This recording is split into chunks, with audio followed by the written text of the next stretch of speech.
राशी भविष्य 14 जानेवारी 2025. 14 जानेवारी 2025 रोजी सूर्य मकर राशीत प्रवेश करणार असून सूर्याचे राशी परिवर्तन काही राशींच्या व्यक्तीसाठी खूप अनुकूल सिद्ध होईल. प्रत्येक ग्रहाचे काही निश्चित कालावधीनंतर राशी परिवर्तन होते, ज्याचा 12 प्रमाण राशीच्या व्यक्तीवर पाहायला मिळतो. ज्योतिषशास्त्रानुसार सूर्य प्रत्येक महिन्यात राशी परिवर्तन करतो. सूर्याला आत्मा आणि पित्याचा ग्रह मानला जातो.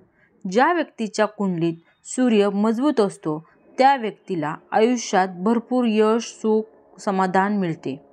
इतर ग्रहांप्रमाणे सूर्य देखील ठराविक काळानंतर राशी परिवर्तित करतो.